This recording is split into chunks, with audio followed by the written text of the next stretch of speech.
ассалому алайкум тамошобинони муҳтарам. Нашри навбатии барномаи иттилоотии ахборро аз телевизиони Тоҷикистон мустақиман манзури шумо мегардонем. Дар студия Оишаи Саттор. дар ҷумҳурии Тоҷикистон давоми солҳои соҳибистиқлолӣ бо мақсади афзоиш додани иқтидорҳои истеҳсолии соҳаи энергетика дар маҷмӯъ 25 лоиҳа ба маблағи умумии 23 миллиард сомонӣ амалӣ гардида, айни ҳол татбиқи 9 лоиҳаи дигар ба маблағи умумии 6 миллиард сомонӣ идома дорад. дар баробари такмили иқтидори энергетикӣ истифодаи сарфакоронаи барқ ва сари вақт пардохт намудани маблағи истифодаи он аз ҷониби ташкилоту идора ва аҳолӣ дар самти беҳсозии таъминоти аҳолӣ бо нерӯи барқ дар ҳамаи фаслҳои сол нақши калон дорад. гузориш дар ин хусус. таъмини истиқлолияти энергетикӣ яке аз ҳадафҳои стратегии ҳукумати ҷумҳурии Тоҷикистон ба ҳисоб меравад. бо дастгирии роҳбарияти давлат ва ҳукумати мамлакат марҳила ба марҳила қадамҳои устувор дар ин самт гузошта мешавад. барои ноил гардидан ба дастовардҳои аз ин ҳам бештар, сокинони мамлакатро лозим аст ки нерӯи барқро сарфакорона истифода намоянд. ташаккул додани маданияти сарфакорӣ дар байни аҳолӣ ва ҳамзамон бо ин истифодаи васеъи таҷҳизоту технологияҳои каммасраф яке аз омилҳои муҳими рушди босуботи иқтисодии кишвар мебошад. Самаронок сарфакорона истифода бурдани энергияи барқ имрӯз яке аз масъалаҳои муҳим ва хато намекунем агар гӯем ки яке аз шохаҳои асосии сиёсати имрӯзаи энергетикии мамлакат ба шумор меравад. дар ҷумҳурии мо ҷараёни таъккурси асосии ҷараёни ташаккулёбии сарфаҷӯии энергия ҳанӯз соли 2002 дар қонун дар бораи сарфаҷӯии энергия гузошта шуда буд. баъдан соли 2013 бо назардошти ҳама паҳлӯҳои ҳамин масъала ва пешрафти технологияи муосир ва тақозои замон қонун дар бораи сарфаҷӯӣ ва самаранокии энергия ба тасвиб расид. яке аз мушкилоти дигаре ки нигаронкунанда аст ин насупоридани ҳаққи истифодаи нерӯи барқ аз ҷониби сокинони мамлакат мебошад. агар сарфи сариштакорона сарфи албатта ба ҳамон бюҷети оли манфиат мебарад. мисол вақте ки мо сарфи сариштакорона мекунем, вақте ки дар бисёр ҳолатҳо мисол мо мебинем вақте ки ҳамон муштариён маблағи баросир вақт пардохт карда наметавонанд, ин омили он аст ки ҳамонҳо бюҷети оилавии худро дуруст ҳисоб намекунанд. истифодабарандагон ва тамоми сокинонро зарур аст ки барои кам кардани талафоти нерӯи барқ ва истифодаи сарфакоронаи он аз ҷумла тавассути истифодаи васеъи технологияҳои каммасраф кӯшиш намоянд. имрӯз аз ҳама тадбири муҳим ин истифодаи васеъи технологияҳои муосири каммасраф.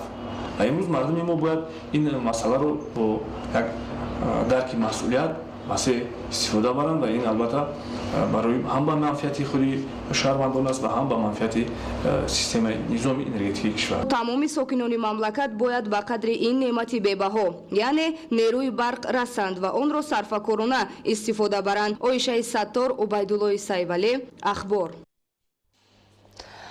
бо мақсади таъмин намудани пешрафти соҳаи кишоварзӣ ва ҳифзи амнияти озуқаворӣ аз ҳисоби лоиҳаҳои давлатии сармоягузорӣ ва буҷети давлат дар давраи соҳибистиқлолӣ беш аз 12 миллиард сомонӣ равона карда шудааст. рушди соҳаи боғпарварӣ омили фаровонҳосилӣ ва таъмини амнияти озуқаворӣ мебошад ки давоми солҳои соҳибистиқлолӣ дар ин самт барномаҳои мушаххас амалӣ карда мешавад. дар мисоли хоҷагии фермерии Асадулло дар ноҳияи Хуросон дар майдони 15299 гектар замин доман паҳн намудааст ки аз ин 1510 гектари он майдони боғу токсор мебошад. Нуралӣ Сафомуддин аз самараи дастранҷи хоҷагии фермерии Асадулло гузориш омода намудааст. шароит ва иқлими Тоҷикистон барои рушди зироаткорӣ ва боғу токпарварӣ хеле мувофиқ мебошад. бунёди боғҳои наву барқарор кардани боғҳои кӯҳна дар доираи татбиқи барномаи давлатии рушди соҳаи боғу токпарварӣ барои солҳои 2016-2020 амалӣ шуда, ин тадбир омили муҳими таҳким яке аз ҳадафҳои асосию стратегӣ таъмини амнияти озуқаворӣ ва бо ин роҳ мусоидат ба пешрафти соҳаҳои иқтисодиву иҷтимоӣ дар мамлакат мебошад. майдони умумии заминҳои хоҷагӣ 15999 гектарро ташкил медиҳад. майдонҳои боғу ток 1510 гектар, аз он ҷумла майдони боғ 1235 гектар, майдони ток 275 гектарро ташкил мекунад. дар боғу тогзори хоҷагӣ намудҳои гуногуни мева аз қабили себ, нок, зардолу, шафтолу, олу, гелос, олуча, чормағз, бодом, тут, анҷир, анор, хурмо, челон, лимӯ биҳӣ ва дар майдони 275 гектар 10 намуд ангур парвариш карда мешавад. инчунин дар ҳудуди хоҷагӣ 78 гектар боғи интенсивии намунавӣ ба номи асосгузори сулҳу ваҳдати миллӣ пешвои миллат бунёд карда шудааст.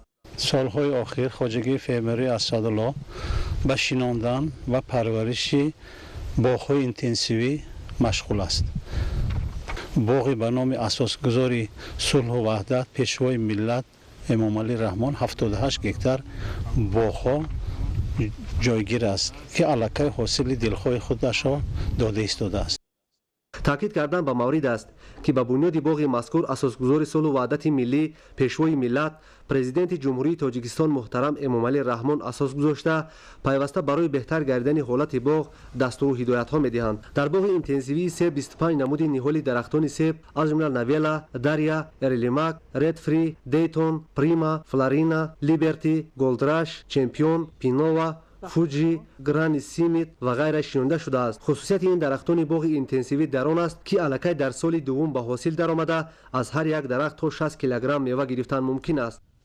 дар дуюм сеюм солагӣ ҳосили боғ ба ҳосилдароӣ сар мекунад. аз 1 гектар майдони боғи себ то 60 тонн 70 тонн гирифтан мумкин аст. агар муқоиса кунем ба ҳар як ниҳоли себ 60-70 килограмм себ гундоштан мумкин. таваҷҷӯҳ ба боғи интенсивӣ бештар буда дар маҷмӯъ боғи интенсивии себ дар ин хоҷагӣ беш аз 160 гектарро ташкил медиҳад. дар хоҷагӣ нақша доранд ки бо садҳо гектар боғи нав бунёд намоянд. солҳои охир бо назардошти таваҷҷӯҳи зиёд ба меваю сабзавоти хушсифати тоҷикистон дар бозори ҷаҳонӣ бунёди боғҳои дарахтони меваҳои содиротӣ дар мамлакат афзун гардидааст, зеро тавре гуфта шуд дар бозорҳои хориҷ талабот ба меваҳои хуштаъми сарзамини мо зиёд аст. ҷумҳурии мо иқлими гарм аст. ҳамаи меваҳо нисбат ба дигар республикаҳои бародарӣ ки пеш мо сару кор доштем нисбат ба оно як моҳ якним моҳ пеш мепазад. вақте як моҳ якним моҳ пеш мепух талабот ба меваҳои мо бисёр аст. агар ин шароит шавад мо ҳосил дабдорем пурра мо содира карда метавонем. аллакай имсол аз хоҷагии мазкур ба федератсияи россия 25 тонна олу содирот карда шуд ва аҳли заҳмат мақсад доранд ки содироти меваро зиёд намоянд. 25 тонна олу содирот карда шудааст федератсияи россия. ҳосилгундорӣ дар хоҷагӣ идома дорад. аз ҷумла меваи гелос 15 тонн чинда супорида шуд, зардолу 18 тонна, олу 38 тонна, себ 15 тонна. меваҳо пухта расида истоданд, чиниши онҳо давом дорад. боғу тогзор ва зироати обталаби ин мавзеъ бо истифода аз технологияҳои муосир ба тариқи қатрагӣ обёрӣ карда мешаванд ва нақша аст ки боз ҳазорҳо гектари дигар бо чунин усул обёрӣ карда шавад. ба қадри имкон мо ба нам таъмин кардастем аз ҳисоби оби чакрагӣ. мо бовар дорем ки дар оянда ин яке аз боғҳои намунавӣ мешавад. яке аз тадбирҳои муҳиме ки бо амалӣ кардани он ба беҳдошти сатҳи зиндагии сокинони ин минтақа заминаи мусоид фароҳам овардаанд, ин бунёди ҳазорон гектар боғи нав ва таъсиси ҳазорҳо ҷойи корӣ мебошад. танҳо дар заминаи хоҷагии фермерии асадулло солҳои охир бо афзоиши майдони боғу тогзор зиёда аз 1000 нафар бо кор таъмин шуда ҳам дар пешрафти соҳа саҳм мегузоранд ва ҳам рӯзгори худро бе мушкилот пеш мебаранд. нуралӣ сафумиддин, баҳодури истам, неқадами нуралӣ барои барномаи ахбор. дар доираи омодагиҳо ба соли нави хониш имрӯзҳо дар муассисаҳои таълимии шаҳру ноҳияҳои вилояти хатлон корҳои таъмирӣ идома доранд. омӯзгорони ноҳияи абдураҳмони ҷомӣ аз ҳозир корҳои таъмириро оғоз намуда нақша доранд ки шогирдонро моҳи сентябр дар синфхонаҳои тозаву озода истиқбол намоянд. гузориши ҳамкорони мо. дар муассисаҳои таълимии шаҳру ноҳияҳои вилояти хатлон ва боғчаву кӯдакистонҳо таъмиру тармими биноҳо қариб ки ба анҷом расидааст. бо дастури мақомоти иҷроияи ҳокимияти давлатии ноҳияи абдураҳмони ҷомӣ беҳтар намудани шароити таҳсилоти мактабачагон бо кӯмаки ассотсиатсияи волидайн ва маблағҳои буҷети давлатӣ сурат мегиранд. дар чанд таълимгоҳе ки мо ҳузур доштем, махсусан дар муассисаҳои таҳсилоти миёнаи умумӣ рақами 6, 11, 39 ва дигар таълимгоҳҳои ноҳия ба соли нави хониш омодагӣ мегирифтанд. бояд зикр кард ки аз 51 муассисаҳои таҳсилоти миёнаи умумӣ имрӯз зиёда аз 80% муассисаҳои таҳсилоти умумӣ аз таъмири ҷорӣ бароварда шудааст. дар ноҳия 64 муассисаи таълимӣ, як литсеи давлатӣ фаъолият мекунад. сол то сол фазои муносиб барои илмомӯзии муҳассилин фароҳам оварда шуда, таваҷҷӯҳи мақомоти маҳаллӣ ба ин самти афзалиятноки ҷомеа бештар равона мегардад. таъмири ҷорӣ дар тамоми синфхонаҳои таълимӣ, кабинети методӣ, толори маҷлисгоҳ таъмир қариб ки ба анҷом расида. айни ҳол рафти корҳои ободонию сохтмони бунёдкорӣ дар қисмати беруни муассиса ва роҳравҳои худи муассиса идома дорад. инчунин дар нақша дорем ки то оғози соли нави таҳсилро дар дарвозаи даромадгоҳи муассисаи таълимиро пурра аз навсозӣ намуда, инчунин аз ҳисоби шахсони хайрхоҳ дар нақша аст ки то оғози соли таҳсил як майдончаи хурди варзишӣ сохта ва истифода дода мешавад. 16 симхона аст ки 14 таи ӯро таъмир кардем, дохилшай таъмир баровардем ва ҳоло корҳоро дар рафти кор аст, боқӣ мондаша оҳиста буд мекунем дар вақти муайян шуда. дар ноҳияи абдураҳмони ҷомӣ бо ин мақсад аз ҳисоби буҷети давлатии ноҳия сохтмони мактабҳои типи нав ҷараён дошта, дигар таълимгоҳҳои боқимонда бо истифода аз маблағҳои сарикасӣ ҳамаҷониба таъмиру муҷаҳҳаз гардонида мешаванд. дар ин кор бештар худи омӯзгорон саҳм мегиранд. дар ноҳияи Фархор соли равон тибқи нақшаи чорабиниҳои шуъбаи маориф бояд 7000 кӯдакону наврасон дар лагерҳо ба истироҳату фароғат фаро гирифта шаванд. дар лагерҳои назди мактаби ноҳияи Восеъ бошад, дар ин давра 6000 кӯдакону наврасон ба истироҳат ҷалб гардиданд. идомаи мавзӯъ дар гузориши Саидҷафари Маҳмадалӣ ва Хуршеди Нодирхон. дар лагери истеъдодҳои назди осоишгоҳи Насими Фархор бо дастгирии мақомоти иҷроии маҳаллии ҳокимияти давлатӣ имсол бояд дар 3 бас наздики 100 нафар хонандагони лоиққадманд ба таълим ва истироҳату фароғат фаро гирифта шавад. даври дуюми истироҳати мактабачагон дар тамоми муассисаҳои таълимӣ идома дорад. дар назди осоишгоҳи байниноҳиявии Насими Фархор хонандагони болоиққат, онҳое ки дар озмуну ҳаракатҳои олимпӣ ҷойҳои муайянро гирифтагӣ ҳастанд, ҳозир бо теъдоди 35 нафар ба истироҳати фароғат фаро гирифта шуда ҳастанд. дар лагери таълимию тавбатӣ ва фароғатии истеъдодҳо аз ҷониби масъулини осоишгоҳи Насими Фархор ва раёсати иттифоқҳои касабаи шуъбаи маориф барои ба таълим, табобат ва истироҳат фаро гирифтани хонандагон шароити лозима муҳайё гардидааст. дар асоси нақша чорабинии шуъбаи маориф имсол дар истироҳатгоҳи заринаи назди хонаи бачагони ноҳия дар қатори тарбиятгирандагони ин муассисаи иҷтимоӣ фарзандони оилаҳои ниёзманд низ бояд дар 3 бас ба истироҳату фароғат фаро гирифта шавад. дар ин истироҳатгоҳ барои кӯдакону наврасон дар баробари маҳфилу чорабиниҳои таълимӣ ва фарҳангиву варзишӣ ҳамчунин машғулиятҳои ҳунаромӯзӣ низ ташкил карда шудааст ки дар он гулдӯзӣ, адрасбофӣ, дузандагӣ ва дигар ҳунарҳои дастӣ омӯзонда мешавад. имсол дар ноҳия бояд беш аз 7000 нафар кӯдакону наврасон дар лагерҳои назди мактабӣ ва берун аз шаҳрӣ ба истироҳат фаро гирифта шавад. бо ин мақсад дар басти сеюм низ дар назди 12 муассисаи таълимӣ лагерҳои меҳнатӣ ва таълимию фароғатӣ ташкил карда мешавад. тибқи нақша чорабинии шуъбаи маориф имсол бояд 7010 нафар хонандагон дар лагерҳои истироҳатӣ, фароғатӣ ва истироҳат бояд фаро гирифта мешуданд. то имрӯз ҷода аз 4960 нафар фаро гирифта шудааст. лагерҳои назди мактабӣ аз ҷониби кумитаи падару модарон ва дар истироҳатгоҳи заринаи назди хонаи бачагон ва лагери истеъдодҳои осоишгоҳи Насими Фархор кӯдакону наврасон аз тарафи мақомоти иҷроии маҳаллии ҳокимияти давлатӣ ва соҳибкорону шахсони саховатпеша бо маводи хӯрокат таъмин карда мешаванд.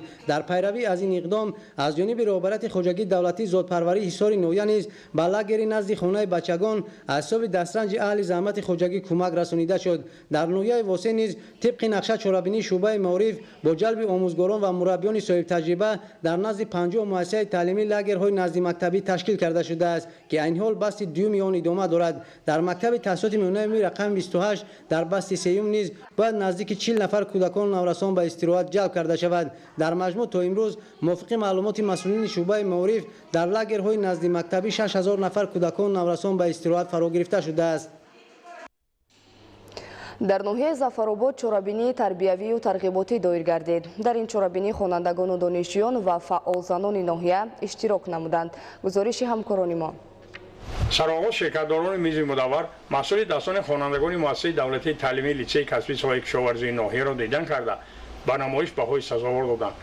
намунаи касбҳои азоддарафтаи мӯҳрабофӣ, қуроқзанӣ, чакандӯзӣ ва ихтирооти навини хонандагон که هر یکی بازگوی هنر تاریخی و قدیمه و معاصر مردم تاجیک بود به مهمانان خیلی پسند افتاد. با مقصد عملی سازی هدف‌های تربیوی اطلاعاتی، مسئولین بخش ولایتی سعودی حزب خلق دموکراتیک تاجیکستان در میز مداور موضوعهای امام علی رحمان، پایه‌گذار سیاست نوین دولتداری تاجیکان، عملی سازی و رعایت بی‌چون قانون‌های جمهوری تاجیکستان درباره تنظیم عنعنه و جشن و مراسم در جمهوری تاجیکستان، درباره مسئولیت پدر و مادر در تعلیم و تربیت فرزند و درباره مقام زن در جامعه، ترغیب سیاسی اقتصادی تاجیکستان در دوره جهانی شوی و برخورد تمدن‌ها، پیشگیری راه به تروریسم و اکستریسم شامل نگردیدن جوانان و زنها، ریشه‌کنسازی عمل‌های کورپسیونی و فسادکاری در بین مردم، صحتی جامعه عامل پیشروی و ترغیب حیات سالم، سهم بخش ظفرآبادی حزب خلق دموکراتیک تاجیکستان در بالاروی رشد ساحه‌های معارف، علم و فرهنگ در بین نورسان و جوانان و هنرمند هر جا بود سرفراز را